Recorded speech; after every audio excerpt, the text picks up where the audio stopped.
ରାଧେ ରାଧେ ସାଙ୍ଗମାନେ, କ'ଣ ଆପଣ ଜାଣିଛନ୍ତି ଏ ଦୁନିଆରେ ଟୋଟାଲ 2775 ଲୋକ ବିଲିନିୟରରେ ଅଛନ୍ତି ଆଉ ବାକି 68.9 କରୋଡ଼ ଲୋକ ଗରିବ କି ମିଡିଲ କ୍ଲାସରେ। ଏହି ଡାଟା ହେଇପାରେ ଆଶ୍ଚର୍ଯ୍ୟ ଲାଗିଥାଏ ତୁମକୁ, ହେଇପାରେ ଏହି କଥାକୁ ତୁମର ବିଶ୍ୱାସ ବି ହେଉନଥିବ, ବଟ୍ ଏହି ଡାଟା ହିଁ ରିଆଲିଟି। ମେନ୍ କ୍ୱେଶ୍ଚିନ୍ ଏଇଟା ଆସେ କି ଏତେ ବଡ଼ ଡିଫରେନ୍ସ କାହିଁକି? କାହିଁକି ଅଳ୍ପ ଲୋକ ସକ୍ସେସ୍ ବା ସଫଳ ହୋଇପାରନ୍ତି? ଏହି କ୍ୱେଶ୍ଚିନ୍ର ପୁରା ସିଧା ଆନ୍ସର ଏଇଟା କି ଆପଣ ଆପଣଙ୍କର ମେନ୍ କାମକୁ ଛାଡ଼ିକି ଯେଉଁ ଫ୍ରି ଟାଇମ୍ ବଞ୍ଚିଥାଏ ତାକୁ କିପରି ୟୁଜ୍ କର ଆଉ କେଉଁ କାମରେ ୟୁଜ୍ କର। ଏଇଟା ସବୁଠାରୁ ବଡ଼ ଡିଫରେନ୍ସ କି ଗୋଟେ ସଫଳତା ଓ ଅସଫଳତା ଲୋକ ଭିତରେ। ଅସଫଳତା ଲୋକ ତାଙ୍କର ଫ୍ରି ଟାଇମ୍ ଏମିତି କାମରେ ୟୁଜ୍ କରିଥାନ୍ତି କି ସେଇଟା ଫ୍ୟୁଚରରେ କିଛି କାମରେ ଆସିନଥାଏ, ଆଉ ସେଇ ସମୟରେ ସଫଳ ଲୋକ ସେଇ ଫ୍ରି ଟାଇମ୍କୁ ଏପରି କାମରେ ୟୁଜ୍ କରିଥାନ୍ତି ଆସୁଥିବା ଫ୍ୟୁଚର ସିକ୍ୟୋର ଆଉ ବେଟର କରିପାରିବେ। ହେଲେ ସେ ସଫଳ ଲୋକମାନେ ଏମିତି କ'ଣ କରିଥାନ୍ତି?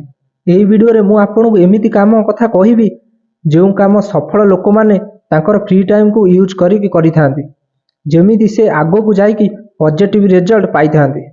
ଯଦି ଆପଣ ଆପଣଙ୍କ ଫ୍ରି ଟାଇମ୍କୁ ସୋସିଆଲ ମିଡ଼ିଆରେ ଗେମ୍ ଖେଳିକି ବିତାଉଥାନ୍ତି ତାହେଲେ ଏହି ଭିଡ଼ିଓ ଆପଣଙ୍କର ବହୁତ ଆବଶ୍ୟକ ହୋଇଥାଏ।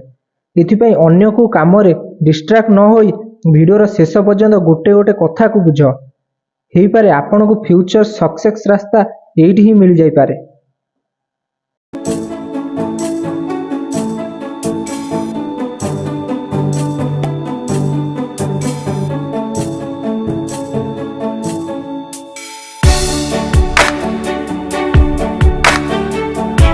Number 1, focus on health. Health is wealth. ଶରୀର ହିଁ ସମ୍ପଦ। ଅଲଗା ଦେଶରେ ସବୁ ହେଲ୍ଥକୁ ଅଧିକ ଗୁରୁତ୍ୱ ଦେଇଥାନ୍ତି। ସେମାନେ ପଇସା ଠାରୁ ହେଲ୍ଥ ଅଧିକ ଜରୁରୀ ବୋଲି ଭାବିଥାନ୍ତି। ବଟ୍ ଆମ ଦେଶର କଥା କହିଲେ ଆମେ ଜାଣିଛୁ କି ପପୁଲେସନ୍ ମାମଲାରେ ଇଣ୍ଡିଆ ଦ୍ୱିତୀୟରେ ଆସିଥାଏ। ଏତେ ପପୁଲେସନ୍ରେ ମାତ୍ର 30% ହିଁ ହେଲ୍ଥ ଉପରେ ଫୋକସ୍ କରିଥାନ୍ତି, ଆଉ ବାକି ସାରା ଲୋକଙ୍କର କିଛି ଚିନ୍ତା ହିଁ ନଥାଏ। ଆଉ ଯେତେବେଳେ ଏହା ପଛରେ ତାଙ୍କ ରିଜିନ୍ ପଚରା ଯାଇଥାଏ ସେମାନେ କହିଥାନ୍ତି ଆମେ ତ ଫିଟ୍ ରହିବାକୁ ଚାହୁଁଛୁ ହେଲେ ଆମ ପାଖରେ ଟାଇମ୍ ହିଁ ନାହିଁ। ବଟ୍ ଇଏ ସବୁଠାରୁ ବଡ଼ ମିଛ କଥା। ହେଲ୍ଥ ଉପରେ ଫୋକସ୍ କରିବା ମାନେ ଏଇଟା ନୁହଁ କି ତୁମକୁ ଜନ୍ସିନା ପରି ବଡି ବନେଇବାର ଅଛି। ଯଦି ଆପଣ ଅଳ୍ପ ବହୁତ ବି ଏକ୍ସରସାଇଜ୍ ମେଡିଟେସନ୍ କରିଥାଅ ତାହେଲେ ଏଇଟା କରିବା ଆପଣଙ୍କ ଠାରେ ବହୁତ। ଆଟଲିଷ୍ଟ ଏଥିରେ ଆପଣଙ୍କର ବଡି ଆକ୍ଟିଭ ହିଁ ରହିବ ଆଉ ଲମ୍ବା ସମୟ ପର୍ଯ୍ୟନ୍ତ ବଡି ଫଙ୍କସନ୍ କରିବ। ଫାଷ୍ଟ ଆପଣଙ୍କୁ କଷ୍ଟ ହେବ, ପରେ ଡେଲି ଏକ୍ସରସାଇଜ୍ କଲେ ଆପଣଙ୍କୁ ଭଲ ଲାଗିବ। ଆଉ ଏମିତି ଦିନ ପଳେଇ ଆସିବ ଏକ୍ସରସାଇଜ୍ ନ କଲେ ତୁମକୁ ଭଲ ଲାଗିବ ହିଁ ନାହିଁ। Number 2, learn new skills. ସଫଳ ଓ ଅସଫଳ ଲୋକ ଭିତରେ ଏଇଟା ବଡ଼ ଡିଫରେନ୍ସ। ସଫଳ ଲୋକମାନେ ଜାଣିଥାନ୍ତି ସିଏ ନ୍ୟୁ ସ୍କିଲ୍ ଶିଖିକି ନିଜକୁ ବେଟର କରିପାରିବେ ଆଉ ତାଙ୍କ ଭ୍ୟାଲୁ ନେକ୍ସଟ ଲେବୁଲ୍ ପର୍ଯ୍ୟନ୍ତ ନେଇପାରିବେ।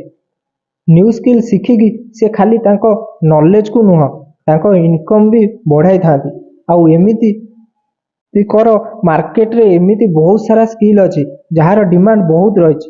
ପ୍ରୋଗ୍ରାମିଂ ହେଉ, coding, public speaking, copy writing, ଏମିତି ବହୁତ କିଛି ରହିଛି। ଆଉ ସବୁଠାରୁ ବଡ଼ ସ୍କିଲ୍ ଯେଉଁଟା ଆପଣଙ୍କ ମଧ୍ୟରେ ଥିବା କଥା ସେଇଟା ହେଲା ଫାଇନାନ୍ସିଆଲି ଏଜୁକେଟ୍ ହେବା ସ୍କିଲ୍। ଏହି ସ୍କିଲ୍ ଆପଣଙ୍କ ପଇସାକୁ ମ୍ୟାନେଜ୍ କରିବା ଆଉ ଫ୍ୟୁଚରରେ ସଫଳ ହେବା ଶିଖାଇବ। Number 3, read books. ଦୁନିଆରେ ଯେତେ ବି ସକ୍ସେସଫୁଲ୍ ଲୋକ ଅଛନ୍ତି ସେମାନେ ଏଥିପାଇଁ ଇଣ୍ଟେଲିଜେଣ୍ଟ ନୁହଁ ସେ ସବୁ ଜିନିଷ ନିଜେ ହିଁ ଖୋଜିଦେଲେ।